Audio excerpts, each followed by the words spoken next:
Bonjour et bienvenue à cette édition de la Tribune TVHR. On va se mettre l'eau à la bouche pour cette première entrevue parce qu'on va parler de la période des sucres et particulièrement de l'érablière Charbonneau qui fête ses 20 ans cette année.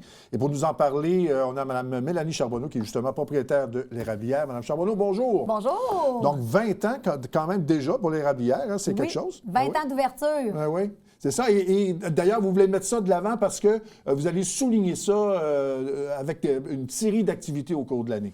Oui, tout au long de la saison, on va avoir des promotions, des rabais, des activités exclusives qu'on ne trouve pas vraiment ailleurs ou dans d'autres cabanes à sucre qui vont être gratuites pour les gens qui viennent manger sur place. Donc, oui, tout au long, là, à partir du 21 février jusqu'au 1er mai, tous les week-ends, il va y avoir une activité spéciale. Et sur semaine, il va y avoir des petits rabais, des petites choses là, qui vont être soulignées. Soit sur notre site Internet, les gens peuvent déjà le voir, avec tout le calendrier des activités. Ou sinon, bien, sur Facebook aussi, de semaine en semaine, ils vont voir du visuel. Ouais. Pourquoi c'est important de souligner ces 20 ans-là? Je sais que c'est un beau chiffre, mais de justement, parce que c'est pas commun qu'on fasse ce genre d'activité-là. Pourquoi c'est important? En fait, nous, on voulait remercier notre clientèle. On voulait donner un petit autre aspect aussi au temps des sucres.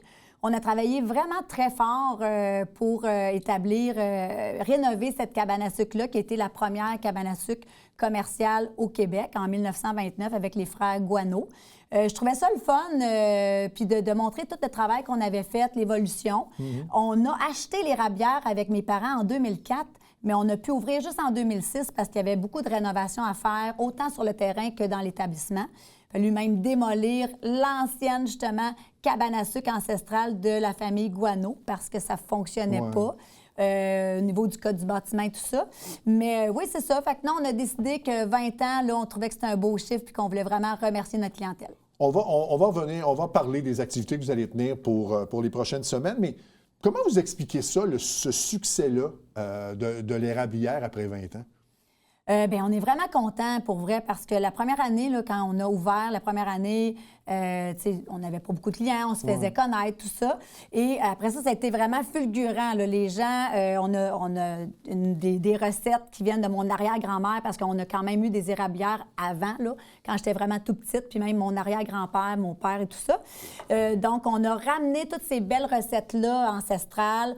On a ajouté des petites choses nouvelles. Maintenant, c'est rendu un petit peu plus commun, là, mais comme du ragoût de boulet, de la tourtière, un coulis chaud.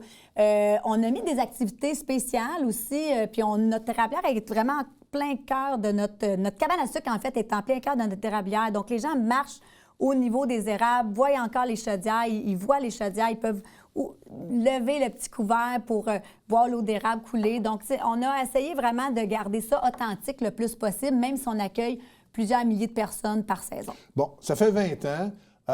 Est-ce que la situation, en fait, l'industrie a changé en 20 ans? Pas simplement pour l'érablière Charbonneau, mais pour l'industrie en général. Est-ce que ça a beaucoup changé en 20 ans? Oui, je pense que oui. Parce qu'il faut quand même... innover un peu. Tu sais, les gens, oui, ils veulent aller à la cabane à sucre, c'est une tradition, mais tu sais, c'est le fun d'avoir des petites nouveautés une fois de temps en temps. Il y a des gens qu'une année à l'autre, ils changent d'érablière. Il y en a d'autres qui sont fidèles, qui sont là depuis nos 20 ans. Oui, je pense que l'industrie a quand même changé. C'est autant familial. Tu sais, avant, c'était très, très, très familial. Ouais. Là, maintenant, il y a beaucoup d'entreprises, de compagnies, de familles, d'amis qui viennent sur place. Donc, oui, je pense que ça l'a changé aussi un peu. Avant, les cabanes à sucre avaient beaucoup, beaucoup de salles de danse, de piles de danse. Là, je pense que les gens viennent vraiment vivre une expérience aussi extérieure qu'à l'intérieur et gustative aussi. Là, hein. En Montérégie, on est vraiment renommé pour avoir une belle panoplie de produits, là. Donc, oui, je pense que ça a quand même évolué. Bon.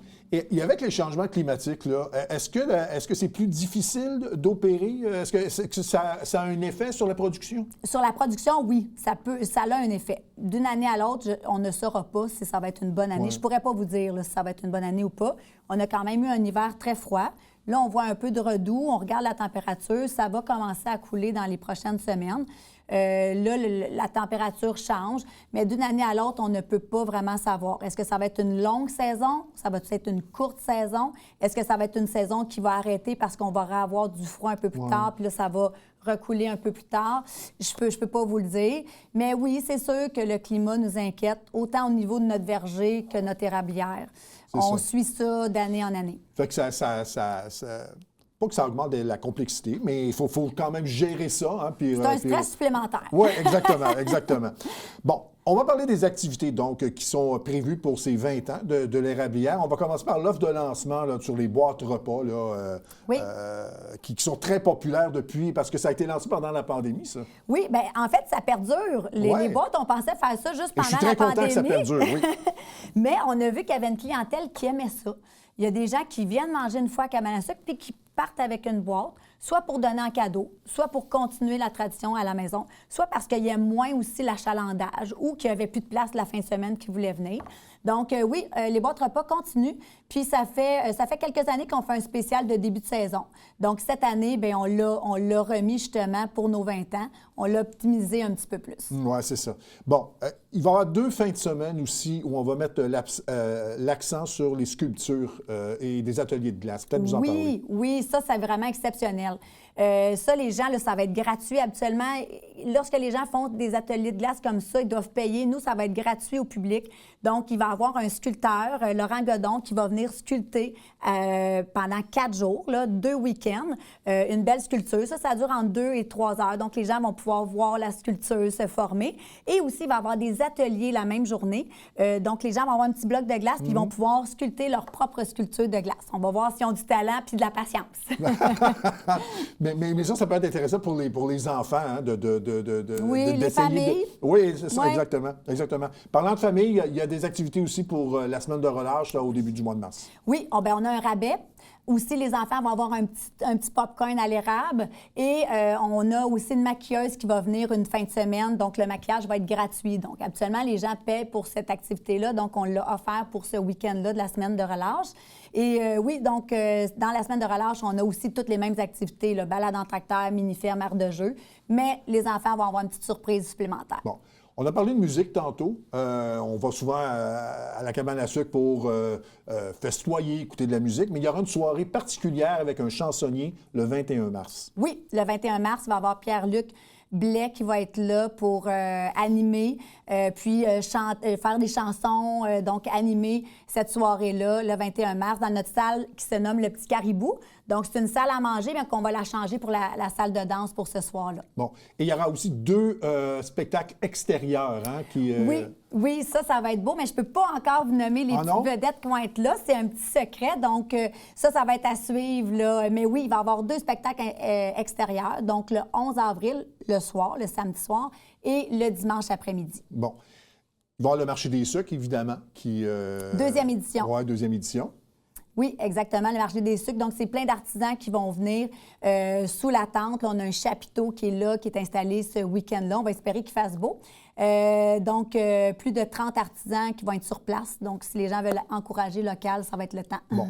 Il y aura plusieurs activités extérieures aussi et vous allez terminer ça d'une belle façon avec un feu d'artifice. Oui, le samedi soir, notre dernier week-end, le samedi soir, il va y avoir un beau feu d'artifice. Un petit peu plus loin, là, à l'Érablière, on a un grand, puisque c'est un terrain de camping également, on a un grand stationnement. Donc, ça va être à cet endroit-là qu'il va y avoir un beau feu. Et vous avez oublié, le 28 et le 29 mars, il va y avoir aussi le lancer de la hache. Ah, mais oui, je l'avais oublié. Ben oui. Fait que ça, c'est populaire parce que je m'en fais déjà parler. Bon. Donc, les gens vont pouvoir essayer ça, là, se défouler avec... on connaît ça au Carnaval de Québec. Là, on voit souvent le bonhomme lancer la hache, là, mais là, on va pouvoir le faire. Là. À la cabane à sucre, exactement. Bon, oui, j'avais oublié. Ben non, c'est bien correct. Bon, vous avez amené des produits parce que, évidemment, c'est pas tout le monde qui veut manger sur place, mais ils peuvent quand même manger, en fait, se sucrer le bec avec des produits de l'érable, donc faits à l'érablière. Oui, exactement. Bien là, je commence avec notre fameuse tarte au sucre. Elle se trouve sur dans notre menu. Mais les gens peuvent aussi acheter des produits à notre boutique. On a nos petits bonbons à l'érable, nos fameux cornets à la tire. On a notre beurre, le caramel, puis j'ai amené du sirop d'érable. C'est sûr qu'on a d'autres produits là, sur place. On a du pudding chômeur, on a justement du coulis à l'érable, etc. Mais j'ai amené un petit résumé de ce que l'on fait. Est-ce que c'est quantifié la clientèle qui vient de l'extérieur de la région? Parce que c'est pas toutes les régions qui ont des érablières. Je sais que c'est très populaire ici, mais est-ce qu'on peut quantifier la clientèle qui vient de l'extérieur? Oui, on en a beaucoup. On a beaucoup, beaucoup, comme là, toute la semaine passée, on avait des groupes privés de Belgique, de France, des tournois de hockey, des gens qui veulent amener les touristes à la cabane à sucre. Donc, oui, on en a énormément. Que ce soit aussi des gens en vacances qui ont décidé de prendre des vacances dans cette date-là parce qu'ils veulent voir une cabane à sucre, ils veulent aller goûter au sirop, vivre l'expérience. Fait que oui, on en a beaucoup. J'ai jamais quantifié en fait, le pourcentage, par contre. Oui, mais ça demeure un attrait que l'on a ici que beaucoup de régions n'ont pas parce que ça demeure une expérience, là, aller manger à une cabane à sucre. Oui, parce que c'est pas seulement le repas. Oui, le repas est 50 de l'expérience, mais on a la tire sur la neige, que ça, c'est la partie préférée de, je pense, 99,9 des gens qui viennent à la cabane à sucre. On a aussi, les marches en forêt, la petite balade en tracteur. On a également, la mini-ferme. Fait que les gens peuvent passer plusieurs heures. Puis je pense que c'est ça aussi qu'ils aiment. Ils aiment voir ça, toutes les activités qu'on peut faire autour d'un repas à la cabane. Et en terminant, avec l'hiver que l'on a, est-ce qu'on s'attend à une très bonne saison des sucres cette année? Bien, en tout cas, le téléphone ne dérougit pas. Bon. Chez nous, ça l'appelle beaucoup. Les gens réservent, surtout quand on a un beau soleil à l'extérieur. On dirait que ça donne le goût. Le printemps, on a le goût. On a eu un hiver quand même assez rude cette année. Oui, je pense que ça va être une très bonne saison au niveau de la clientèle. Au niveau du sirop, comme je vous disais, je ne le sais pas. J'espère avoir une très bonne saison. On a des réserves de notre sirop d'érable l'année passée, mais on en a quand même besoin pour servir notre clientèle. Donc, oui. Donc, pour connaître les activités des 20 ans de l'Érablière, les gens peuvent donc aller sur le site Internet de l'Érablière? Oui, sur le site, on a le calendrier avec toutes les dates puis les dates et les activités. Bon, dont le lancer du tir de l'arc. Oui, voilà. Oui. Bien, merci beaucoup, Mme Charbonneau, d'être venue nous en parler. Bon succès et bonne saison des sucres pour 2026. On fait une courte pause et on revient tout de suite après.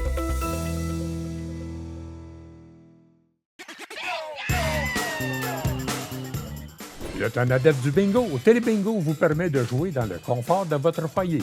4 500 $ en prix à gagner. Et pour ce faire, vous devez vous procurer un livret comme celui-ci au coût de 9,50 $ chez l'un de nos détaillants, dont la liste apparaît sur notre site internet tvhr9.com. Donc, c'est un rendez-vous dimanche matin 9h30. Télébingo.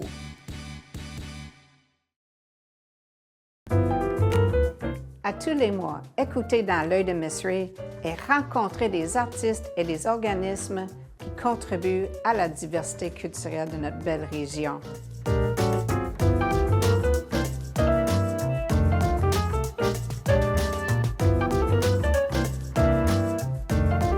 Ensemble, nous gardons l'art vivant. À tous les lundis, 18h30, sur les ondes de TVHR.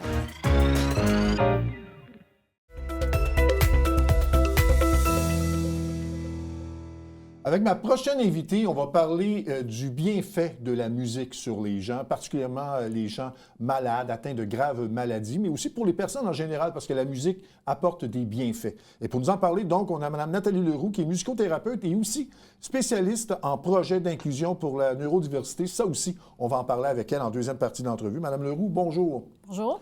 Bon, parlez-nous d'abord de notre parcours et pourquoi vous êtes devenue musicothérapeute. En fait, la musicothérapie, c'est un diplôme universitaire, là, pour les gens qui ne savent pas.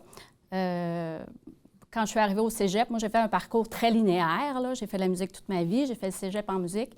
Puis après, je voulais continuer de faire la musique et j'aurais aimé étudier en psychologie. Donc, quand j'ai découvert que la musicothérapie existait, je me suis dit, bon, quel beau package, en bon français.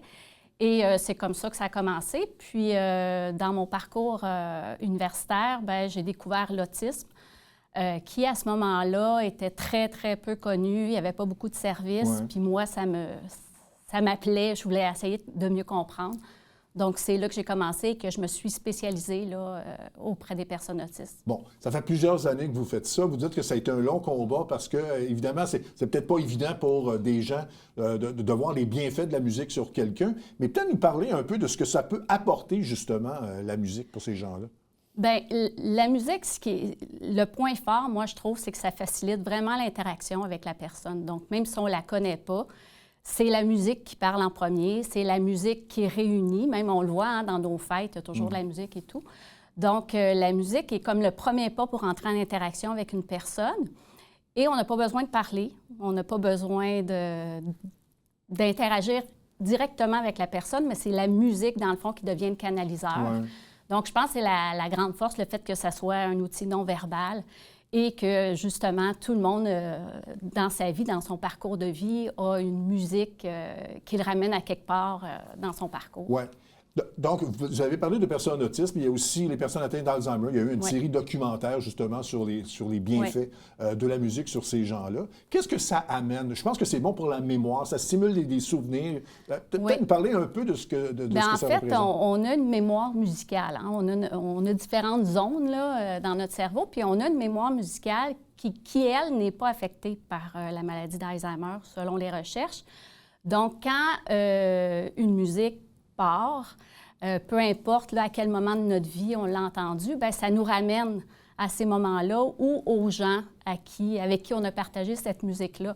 Donc, ça ramène des petits bouts. Puis, on voit aussi que souvent, les personnes qui ont des problèmes de mémoire vont se rappeler des mots, des chansons, des mélodies aussi, vont les fredonner. Donc, là, ça nous donne accès, dans le fond, à une petite parcelle de leur vie ou justement un moyen là, pour communiquer avec eux.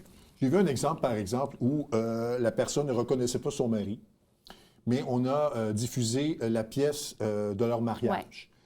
Sans savoir nécessairement que c'était son mari, elle reconnaissait le visage de la personne.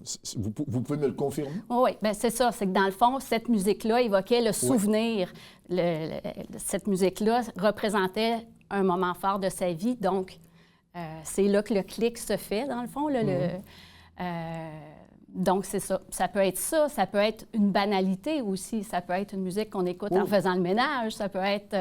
c'est pas obligé d'être un grand événement. Je dirais c'est ça qui est le fun, dans le fond, là, parce que ça peut être des banalités. Ça peut être, oui, des grands événements, mais ça peut être une chanson qu'on chante en voiture avec nos enfants quand on part en vacances. Ça peut être...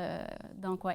Bon. Et ces personnes-là, donc, qui ont besoin, justement, d'une musicothérapeute, donc, on vous demande d'aider ces gens-là. Comment se fait le contact, en fait, avec ces personnes-là?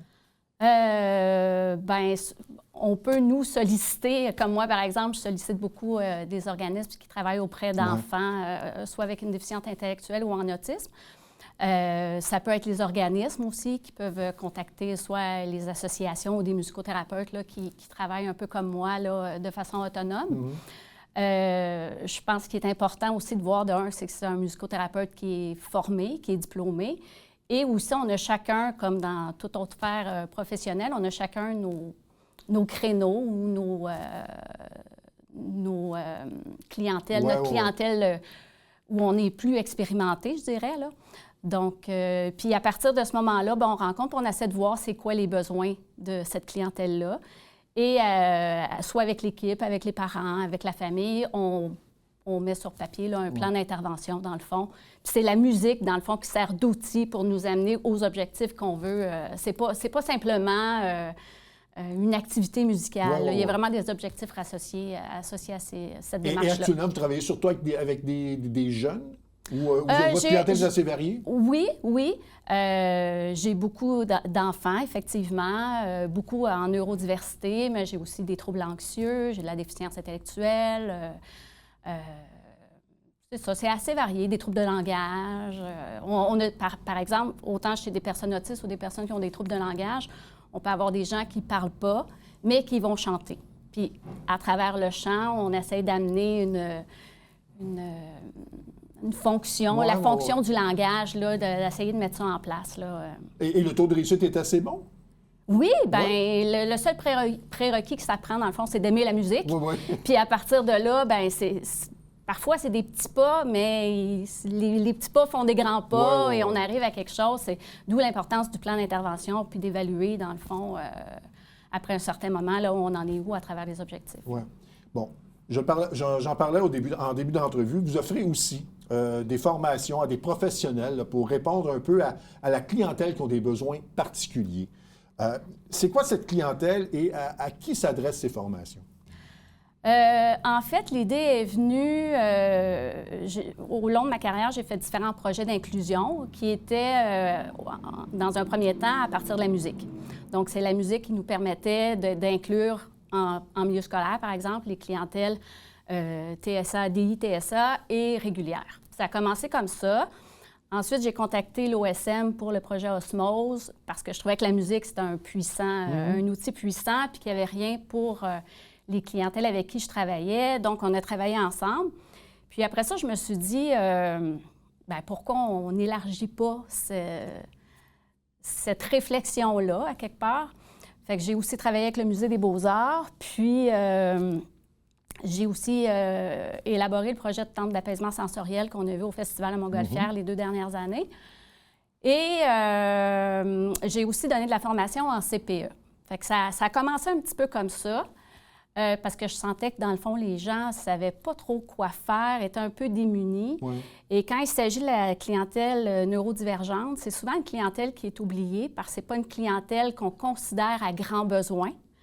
C'est une clientèle qui peut aller dans des activités régulières, qui pourrait peut-être aller dans des activités adaptées, mais qui trouve plus ou moins sa place dans ces 2 pôles-là.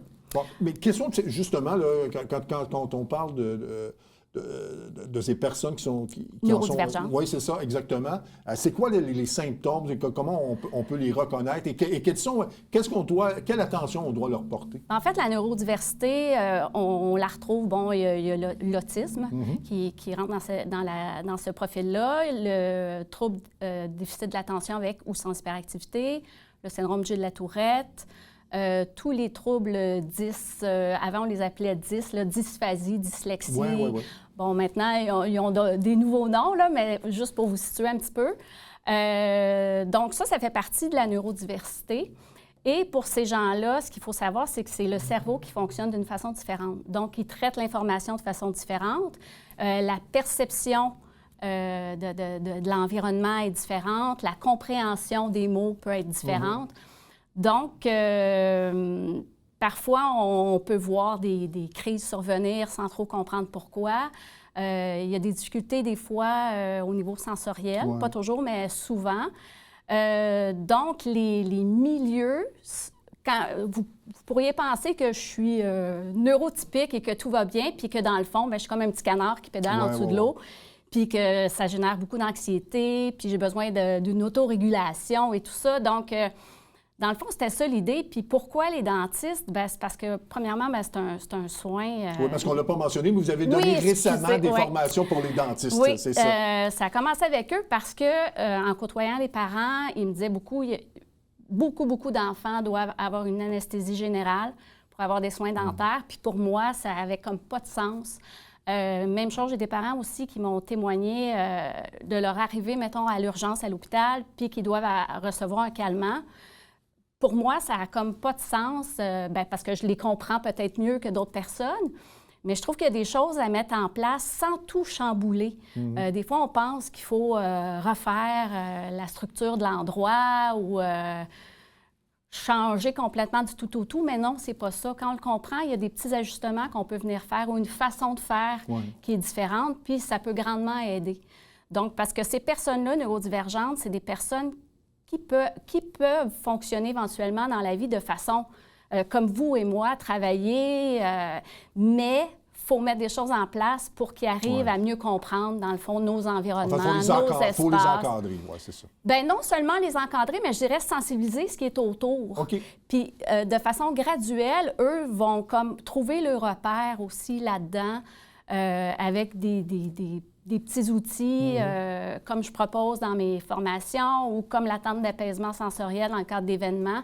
Ça leur permet une petite pause pour se réguler, pour s'apaiser, puis reprendre après l'activité avec la famille au complet et non juste la personne qui a des difficultés sensorielles, par exemple. Bien, parlons-en de ces tentes sensorielles. Donc, ça fait 2 ans au Festival des Montgolfières. Oui, on a fait les 2 dernières années. Parlez-nous-en, qu'est-ce que c'est exactement et les bienfaits que ça apporte? En fait, c'est un endroit, là, c'est une tente, ça pourrait être autre chose, mais comme on veut que ce soit au cœur de l'événement, c'est un chapiteau où on retrouve du matériel sensoriel comme des lampes à bulles avec de l'éclairage aussi adapté, du matériel à manipuler, une tente noire pour quelqu'un qui aurait vraiment besoin de s'isoler, par exemple. On amène aussi j'ai une petite équipe là, qui m'aide à apporter un soutien aussi. Parce que c'est pas rare de voir les parents arriver. Là, surtout, c'est nouveau, donc les parents cherchent un peu c'est où, ils savent pas trop. Donc, des fois, quand ils arrivaient puis ils étaient très contents d'arriver, finalement.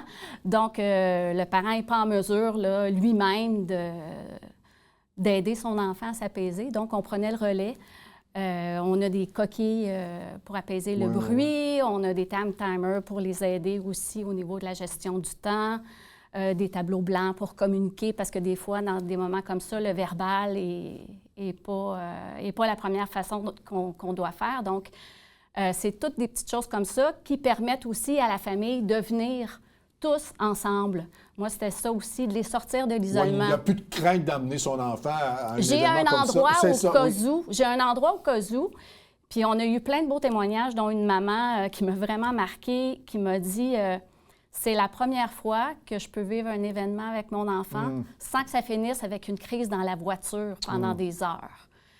Puis on a vu cette maman-là revenir quelques fois, mais l'enfant n'était pas en crise. Il venait juste comme faire une petite pause puis retourner aux activités. On a eu plusieurs témoignages. Là. Ça serait trop long pour tous vous les nommer, mais ça fait œuvre utile, là, c'est certain. Est-ce que ça va être de retour au Montgolfière cette année? On le souhaite. On est en discussion présentement, là, donc on va travailler là-dessus. Parce que ça part rapport avec les Montgolfières et la musique. Donc, il a fallu convaincre les organisateurs du bienfait du cycle. Effectivement. Puis là, on a des discussions avec d'autres festivals aussi dans la province, donc à suivre. Bien, Mme Leroux, merci beaucoup d'être venue nous en parler. Et puis, bon succès. Et j'ai été témoin du bienfait de la musique sur certaines personnes, donc c'est vraiment quelque chose de très bien. Merci beaucoup. Merci beaucoup. Voilà, ça complète cette édition de la Tribune TVHR. J'espère que ça vous a plu, mesdames, messieurs. À la prochaine. Au revoir.